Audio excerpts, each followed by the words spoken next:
आप सभी को मेरा नमस्कार। आज हम हिस्ट्री का नेक्स्ट चैप्टर नंबर 6 करने जा रहे हैं, हैंडीक्राफ्ट एंड इंडस्ट्री। तो ये हमारा हिस्ट्री का चैप्टर 6 है। इसी तरह से कंटिन्यू हिस्ट्री हम जो है काफ़ी जल्दी ही पूरी कर लेंगे और उसके बाद हिस्ट्री की एमसीक्यू सीरीज़ के साथ भी सामने आएंगे। और इस Sunday geography chapter 4, 5, 6 MCQ series रहेगी हमारी। तो आज का चैप्टर स्टार्ट करते हैं। Chapter 4, handicraft and industry. सबसे पहले स्टार्ट होता है decline of small scale industry in 19th century.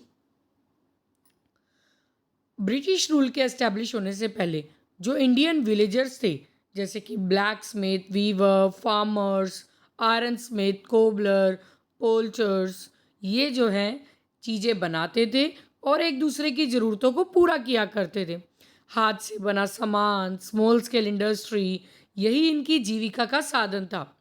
But जब ब्रिटिश रूल आया इंडियन गांव में, तो उस समय बहुत सारी फैक्ट्रीज बनने लगी, क्योंकि ये अच्छी क्वालिटी और चीप वस्तुएं बनाती थी। तो इसी कारण स्मॉल स्केल इंडस्ट्री का बिजनेस जो था वो धीरे धीरे डाउन होने लगा और जो वर्कर्स थे बेरोजगार होने लगे, क्योंकि सामान अब मशीनों की हेल्प से बनाया जाने लगा था। अब कारण क्या रहे डिक्लाइन होने के? सबसे पहले स्टार्ट करते हैं first point, abolition of native princely state. Britishers ने प्रिंसली स्टेट्स को ख़त्म करना शुरू कर दिया। इसी कारण स्मॉल स्केल इंडस्ट्री बहुत ज़्यादा सफ़र कर रही थी, बहुत ज़्यादा प्रॉब्लम्स को बर्दाश्त कर रही थी, क्योंकि राजा और उनका परिवार जो है वो स्मॉल स्केल से बनी इंडस्ट्रीज़ को स्मॉल स्केल इंडस्ट्रीज़ में बनी चीज़ों को खरीदता था। नेक्स्ट आ जाते हैं high rates of small scale commodity.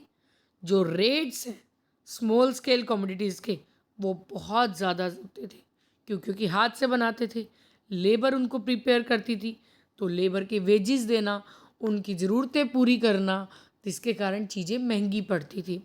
और दूसरी तरफ जो मशीन से चीज़ें बनाई जा रही थी वो सस्ती पड़ती थी। तो इसी कारण लोग जो हैं स्मॉल स्केल इंडस्ट्री का सामान नहीं खरीदते थे और स्मॉल स्केल इंडस्ट्रीज़ जो हैं वो डिक्लाइन होनी यानी नीचे गिरनी शुरू हो गई थी। नेक्स्ट चलते हैं better finishing of the machine made goods. जो फिनिशिंग होती थी ना वो मशीन की वस्तुओं की बनी ज़्यादा होती थी। नॉर्मली अब विंटर आ रही है, स्वेटर खरीदोगे, आप कहोगे कि रेडीमेड चाहिए, घर का बना नहीं चाहिए। क्यों? क्योंकि उसकी फिनिशिंग ज़्यादा है, उसकी सफाई अच्छी है। इसी कारण जो इंडियन पीपल हैं वो मशीन से बना सामान पसंद करते हैं। एक ये भी कारण था स्मॉल स्केल इंडस्ट्रीज़ के डाउन जाने का। New generation did not like the goods prepared by small scale industry. जो नई जनरेशन थी ना उसको वेस्टर्न कल्चर पसंद था, पुरानी चीज़ों में नहीं जीता वो।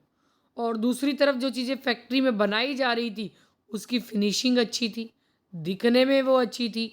इसी कारण जो नई जनरेशन के लोग थे वो उन चीज़ों को पसंद नहीं करते थे जो स्मॉल स्केल में बन रही थी, बल्कि जो बड़ी कंपनीज में बन रही थी या मशीनों के द्वारा बन रही थी चीज़ें, उन्हें पसंद किया करते थे। इसके बाद आगे चलते हैं। Next, export of raw material from India to England. Industrial revolution जो है वो इंग्लैंड में 18th सेंचुरी में आया था। इसी कारण बड़ी बड़ी फैक्ट्रीज जो हैं वो देश के अलग अलग हिस्से में एस्टेब्लिश की जा रही थी। रॉ मटेरियल जो चाहिए था इन्हें फैक्ट्रीज के में गुड्स प्रोड्यूस करने के लिए, वो इंग्लैंड में फुलफिल नहीं हो पा रहा था। इसी कारण जो इंडियन रॉ मटेरियल है उसे इंग्लैंड भेजना शुरू कर दिया, क्योंकि हमारे यहाँ ब्रिटिशर्स थे, वो यहाँ से सामान खरीदते, रॉ मटेरियल सस्ते दाम में खरीदते और इंग्लैंड में महंगे दाम में बेचते। और दूसरी तरफ इंडियन इंडस्ट्री रॉ मटेरियल की कमी के कारण अपनी गुड्स को प्रिपेयर नहीं कर पा रही थी और ज़्यादा से ज़्यादा डिपेंड कर रही थी इंपोर्ट पर। नेक्स्ट चलते हैं modern Indian industry. British rule के सब में बहुत सारी इंडस्ट्रीज एस्टैब्लिश की गई। सबसे पहली थी cotton textile industry. Cotton factory India में 1853 बॉम्बे में एस्टैब्लिश की गई।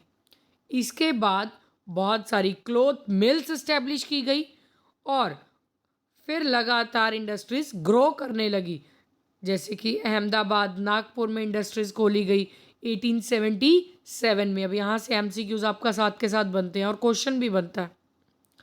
नियरली 59 कॉटन मिल्स जो हैं वो 1879 में एस्टेब्लिश की गई थी, और उस समय लगभग 43,000 पीपल जो है वो वर्क कर रहे थे। 1905 में जो कॉटन मिल्स हैं वो बढ़कर 206 हो गई, रिड्यूस नहीं इंक्रीज हुई, बढ़कर 206 हो गई, और अब लगभग 1,96,000 यानी लगभग 2 लाख लोग जो है यहाँ काम कर रहे थे। नेक्स्ट चलते हैं जूट इंडस्ट्री। जूट इंडस्ट्री जो है वहाँ पर जूट का इस्तेमाल करके मैट और सैक्स बनाए जाते हैं। जो यूरोपियंस हैं उन्होंने मोनोपोली हासिल की हुई थी, यानी जूट का सामान सिर्फ यूरोपियन ही बनाया करते थे। पहली फैक्ट्री जो है ये सहारनपुर बंगाल, आपको सहारनपुर नाम भी याद रखना है, बंगाल भी, क्योंकि एमसीक्यूज में कई बार ना बंगाल नाम नहीं देता और सहारनपुर नाम दे देता है। और 1854 में यहाँ पर पहली फैक्ट्री लगाई गई थी। मैक्सिमम फैक्ट्री जो जूट की है वो बंगाल में है। और अच्छा, ये बंगाल में ही क्यों है? वेस्ट बंगाल जो हमारा इधर ईस्ट साइड आ जाता है आगे यूपी बिहार के बाद, यही क्यों है? रीज़न, जब जूट उगाई जाती है तो वो एक हार्ड थिंग होती है, उसकी कटाई करने के बाद उसको 20 से 25 दिन पानी के अंदर रखना पड़ता है, और वेस्ट बंगाल में डेल्टा होने के कारण पानी की मात्रा भी अच्छी है वहाँ पर, जिसके कारण जूट को आराम से पानी में छोड़ा जा सकता है। तो उसके बाद जूट जो है 20 से 25 दिन के बाद जूट जो है सॉफ्ट फाइबर बन जाती है, जिससे चीज़ें बनाई जाती हैं। इस कारण बंगाल में खोली गई हैं। 20th सेंचुरी की शुरुआत में जो फैक्ट्रीज़ हैं, जो पहले फैक्ट्री बहुत कम थी, ये बढ़कर 36 हो गई। इसके बाद नेक्स्ट चलते हैं कोल माइनिंग इंडस्ट्री। सभी जो न्यू फैक्ट्रीज़ हैं वो कोयले के द्वारा ही चलाई जा रही थी। कोल की ज़रूरत पड़ती थी रेलवे के लिए, तो कोल माइनिंग इंडस्ट्रीज़ पर भी काफ़ी ध्यान दिया जा रहा था। 2 कोल माइन, एक कहते हैं रानीगंज 1854 एंड बाय द 1880 जो नंबर थे वो 56 हो गए 1885 में, सॉरी 1880 में 56 हो गए, और 1885 में 123 हो गए। तो सबसे पहले 1854 में कितनी इंडस्ट्रीज थी? 2 थी। कहाँ थी? रानीगंज में। इसके बाद इसके नंबर लगातार बढ़ते चले गए, और ये थी किस ईयर में? 1854 में। 1854 के बाद आएंगे 1880 पर। 1880 में कितनी हो गई? 56। फिर +5 कर दो 1885। 1885 में कितनी हो गई? 123। इसके बाद इंडिगो प्लांटेशन इंडस्ट्री, जो प्रोडक्शन थी इंडिगो की वो बंगाल में शुरू की गई, बिहार में शुरू की गई 18th सेंचुरी के लास्ट में। इंडियन पीपल जो है यहाँ पर काम कर रहे थे यूरोपियंस को सेट करने के लिए, यानी यूरोपियंस ने सारा लगाया और इंडियन लेबर से ज़बरदस्ती काम करवाया जा रहा था। कहते 35 हेक्टेयर लैंड जो है वहाँ पर इंडिगो लगाया जाता था 1825 में, बट 1915 में ये रिड्यूस हो गया, 3 to 4 लाख हो गया। 3 to 4 लाख हेक्टेयर लैंड पर इंडिगो लगाया जाने लगा, क्योंकि इस समय सिंथेटिक यानी केमिकल से बनाया जाने वाला इंडिगो इंट्रोड्यूस हो गया था 1879 में। नेक्स्ट चलते हैं टी प्लांटेशन इंडस्ट्री। जो असम टी कंपनी है ये इस्टेब्लिश की गई 1834 में। पहला टी गार्डन ब्रिटिशर्स के द्वारा असम में इस्टेब्लिश किया गया था 1852 में।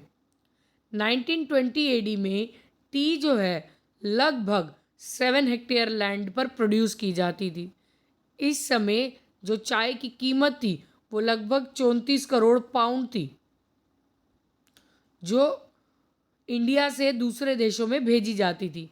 बाद में जो टी गार्डन है कांगड़ा और नीलगिरी के हिल्स पर भी एस्टेब्लिश किए गए। तो टी को सबसे ज़्यादा एक्सपोर्ट इंडिया से किया जाता है। उसके बाद कॉफ़ी प्लांटेशन। पहला कॉफ़ी गार्डन जो है वो साउथ इंडिया में 1840 में एस्टेब्लिश किया गया। बाद में कॉफ़ी गार्डन माइजोर, कुर्ग, नीलगिरी और मालाबार एरिया में भी एस्टेब्लिश किया गया। जो इंडस्ट्रीज़ थी वो बहुत ज़्यादा सफ़र कर रही थी, क्योंकि कंपटीशन जो है वो ब्राज़ीलियन कॉफ़ी के साथ लगातार बढ़ता चला जा रहा था। इसके अलावा और भी, हमने तो सिर्फ अभी 6 इंडस्ट्रीज़ की बात की है मेन, उसके अलावा और भी कई इंडस्ट्रीज़ एस्टेब्लिश की गई थी। 19th सेंचुरी के एंड में, 20th सेंचुरी के शुरुआत में फैक्ट्रीज एस्टेब्लिश की जा रही थी। Iron, steel, sugar, paper, leather dyeing, ये फैक्ट्रीज भी काफ़ी ज़्यादा, इंडस्ट्रीज़ भी काफ़ी ज़्यादा पॉपुलर थी। उसके बाद इसकी इम्पोर्टेंस की बात करते हैं। जो ग्रोथ थी मॉडर्न इंडस्ट्रीज़ की इंडिया में, वो काफ़ी ज़्यादा इफ़ेक्टिव थी इकोनॉमिक और सोशल लाइफ पर। एज अ रिज़ल्ट दो क्लासेस जो हैं, कैपिटलिस्ट और वर्कर्स, मिल रही थी। जो कैपिटलिस्ट थे वो पैसा लगा रहे थे और वर्कर्स को कम पैसे देकर ज़्यादा से ज़्यादा काम करवा रहे थे, यानी उनका शोषण कर रहे थे, एक्सप्लॉइट कर रहे थे। उन्हें काम तो ज़्यादा करवाया जाता था पर पेमेंट उन्हें लेस दी जाती थी। इसी कारण उनकी कंडीशंस को इम्प्रूव करने के लिए गवर्नमेंट ने फैक्ट्री एक्ट पास किया। जैसे जैसे इंडस्ट्री ग्रो होती चली गई, बहुत सारे शहर आगे आए। ये जो सिटीज़ थी वो सेंटर बनी मॉडर्न लाइफ और कल्चर का। इसके बाद इसकी केस स्टडी दी हुई है। जैसे लवली ड्रेसेस जो आप पहनते हैं नॉर्मली, आपने कभी नाम सुना हो तो, शर्ट, दुपट्टा, साड़ी, शर्ट्स, ये सब टेक्सटाइल में बनाया जाता है। हमने कभी कोशिश नहीं की how and where it come from, कि ये कहाँ से आ रहा है।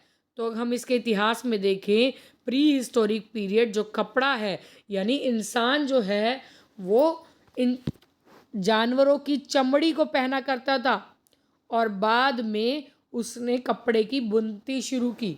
और ये सपोज किया कि जो फर्स्ट वीवर है वो इंडिया में उसने ग्रास का इस्तेमाल किया था पहला कपड़ा बनाने के लिए।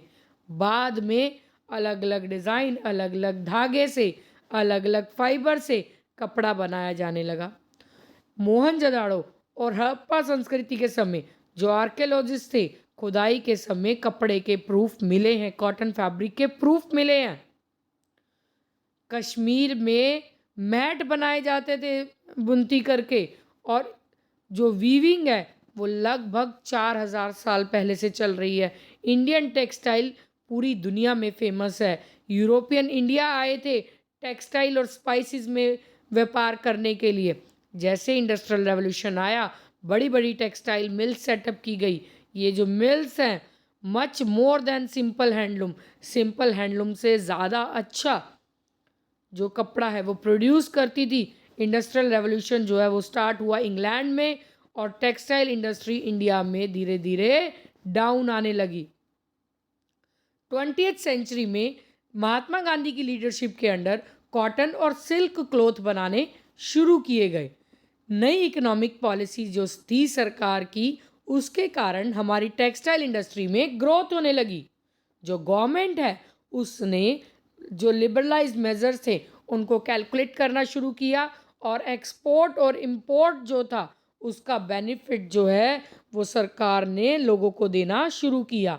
लिबरलाइज्ड का मतलब है लाइसेंस रिमूव करना, व्यापार करने की आज़ादी देनी शुरू कर देना। तो हमारा चैप्टर यहाँ पर ख़त्म होता है। पॉइंट्स टू रिमेंबर देख लेते हैं। 19th सेंचुरी में स्मॉल स्केल इंडस्ट्री डाउन होने लगी थी, वर्कर्स अनएम्प्लॉयमेंट होने लगे थे। इसके कारण थे कि राजा महाराजाओं का राज खत्म होना, इन इंडस्ट्रीज़ का की जितनी भी वस्तुएं थी वो ज़्यादा दाम में मिलना, मशीन की बनी वस्तुओं की ज़्यादा अच्छी फिनिशिंग होना, नई जनरेशन का स्मॉल स्केल इंडस्ट्री की चीज़ों को नापसंद करना और रॉ मटेरियल को इंग्लैंड में एक्सपोर्ट करना। As a result modern industry जिसमें दो क्लास आती हैं वो एमर्ज हुई सोसाइटी में, एक कैपिटलिस्ट और दूसरी थी वर्कर्स। तो चैप्टर हमारा यहीं ख़त्म होता है। होप सो इसके बाद सभी क्वेश्चंस के आंसर जो आप इजीली दे देंगे। अगर आपसे किसी क्वेश्चन का आंसर नहीं होता तो आप कमेंट सेक्शन में कमेंट करके पूछ सकते हैं। आपके क्वेश्चंस का आंसर 100% दिया जाएगा, जितने भी आपके डाउट रहेंगे। अगर आप कोई चैप्टर पहले करना चाहते हैं तो हम वो चैप्टर भी आपको पहले करवा सकते हैं। आप कमेंट सेक्शन में कमेंट करके बताइए और इसी तरीके से ये चैप्टर करते जाइए। बोर्ड में हम 100% रिजल्ट आपका शो करेंगे। जितने भी इसके बाद आपको मटेरियल सिलेबस के बाद करवाए जाएंगे, एग्ज़ाम उससे बाहर कहीं पर भी नहीं आएगा। तो हम आपको मोटिवेट करते रहेंगे, आपकी प्रिपरेशन इसी तरीके से करवाते रहेंगे। आप हमें मोटिवेट करते रहिए, हमारे चैनल को लाइक शेयर और सब्सक्राइब ज़रूर करते रहिए। Thank you, bye bye.